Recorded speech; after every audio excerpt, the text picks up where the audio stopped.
au sens même de la chimie, de la véritable nature de l'institution sous-régionale qu'était la CEDEAO. Une institution néocolonisée, une institution ennemie de ses peuples, une institution instrumentalisée. Donc, numéro 1 des va-t-en-guerre de la CEDEAO, Alassane Dramane Ouattara, grand vassal de la France-Afrique, défenseur de la monnaie criminelle du CFA, putschiste invétéré.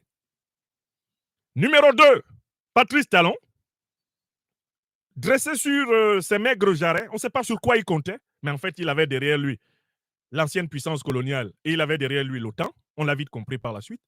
Numéro 3, Tinubu, beaucoup plus malin, Tinubu, le plus rusé de tous, qui a fait semblant de déclarer la guerre contre le Niger et a demandé à sa propre majorité parlementaire de le bloquer. Tinubu, qui sait très bien que la loi nigériane interdit au président de la fédération nigériane de déclarer la guerre sans avoir réuni en congrès le Sénat et la Chambre des députés du Nigeria et obtenu une majorité écrasante de leur vote. Les 3/4. Tinubu, qui le sait très bien, va à la réunion de la CEDEAO et dit qu'il va faire la guerre. Comme Ouattara, lui, en Côte d'Ivoire, ne respecte pas le Parlement, ne respecte pas la loi. Ouattara gère la Côte d'Ivoire comme on gère sa propre poche. Ouattara, lui, il a déclaré la guerre sans avoir consulté qui que ce soit en Côte d'Ivoire. Je pense même qu'il n'a même pas discuté de ça avec sa propre femme. Il a déclaré la guerre, il a déclaré qu'il envoyait des soldats. Bref, avec Ouattara, on sait que c'est un individu allégal. Allégal. Il n'est pas illégal, il est allégal. C'est-à-dire quelqu'un qui est sans rapport avec la loi. Il est légiphobe. Il est allergique à tout ce qui est légal, tout ce qui est réglementaire. Parce que Ouattara, c'est un esprit mercenaire. Tinubu, lui, au Nigeria, il y a des institutions qui ont une certaine force. Donc, il a piégé, alors qu'il était le président de la CEDEAO, il a piégé tout le monde.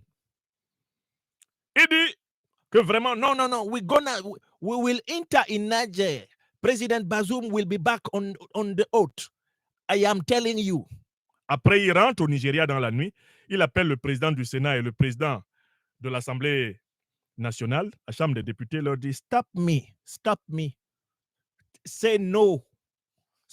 Say that there is no consensus about war.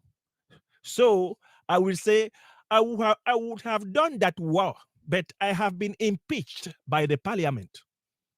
Le type appelle ses propres députés, il dit allez me contredire, dites que vous êtes opposé à la guerre. Si vous dites que vous êtes opposé à la guerre, moi, Tinubu, je pourrais dire à Macron, je pourrais dire à Ouattara, je pourrais dire à Talon, je pourrais dire à Macky Sall, je pourrais dire à Mbalo, bref, à tous ces vassaux-là, ouest-africains, je pourrais leur dire que j'ai été empêché par mon Parlement. Vous voyez comment le vieux là est bandit? Il fait semblant de dormir comme ça, Tinubu. Attention, quelqu'un qui a réussi à s'en sortir d'une affaire de drogue aux États-Unis, c'est vraiment un bandit expérimenté, Tinubu. Il a réussi à s'en sortir dans une affaire de drogue aux États-Unis, Tinubu. Dans une affaire de faux diplôme aussi, le type s'en sort. Sans être incarcéré. Les États-Unis ont été capables d'aller arrêter tout un chef d'État, Manuel Noriega, au Panama, pour l'amener en prison, pour des histoires de drogue. Mais Tinubu, lui, s'en est sorti. Le monsieur que vous voyez là, il fait semblant de dormir et seulement d'aimer danser. C'est un voyou expérimenté. C'est un voyou très expérimenté. Donc, que fait Tinubu? Tinubu, lui, il a fait semblant de vouloir attaquer, en fait, le Niger. Jamais il ne voulait le faire, puisque dès le lendemain, la semaine d'après, les députés du nord du Nigeria se sont levés pour dire pas question, les Nigériens, c'est nous. Il y a une continuité entre le Niger et nous, on n'est pas d'accord. Dès le lendemain, l'Assemblée nationale, le Sénat se sont réunis pour dire qu'il n'y a pas d'unanimité pour la guerre. Et qu'est-ce qu'il fait, Tinubu? Juste après ça, Tinubu coupe son téléphone. Alassane Ouattara l'appelle matin, midi et soir pour savoir quand la guerre commence. Tinubu ne décroche pas. Tell him that I am tired, I am sleeping. On dit à Tinubu, mais c'est Ouattara qui appelle. Il dit, dites-lui que je suis malade, je suis fatigué, je dors. Il a coupé le téléphone pendant plus de 2 mois à tous les chefs d'État va-t-en-guerre de la CEDEAO, alors que c'est lui le président de la CEDEAO. Voilà comment la guerre n'a jamais eu lieu. Tinubu est tombé en brousse. Tinubu est tombé en brousse. Il ne prenait plus ses collègues au téléphone. Vous comprenez pourquoi, quand il a convoqué une réunion, cette fois-ci pour faire reculer la CEDEAO, ses collègues-là, tellement ils étaient outrés, ils étaient fâchés contre lui, ils ne sont pas venus. Ouattara n'est pas venu. Parce qu'il avait cru que Tinubu allait envoyer l'armée nigériane devant, et lui, il allait venir avec ses 1100 gugus, ces 1100 individus fétus, pour les cacher derrière l'armée nigériane. Hein? Et puis, lui, ils allaient même envoyer peut-être les Béninois devant. Et puis, lui, il cache son bataillon derrière. L'armée nigériane fait tout le combat. Et puis, lui, Ouattara sort pour revendiquer la victoire contre le Niger.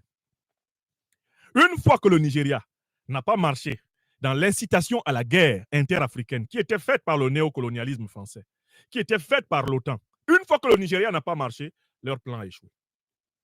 Mais entre-temps, les populations béninoises ont souffert, puisque le Nigeria avait fermé les frontières. Le Bénin a fermé les frontières. Les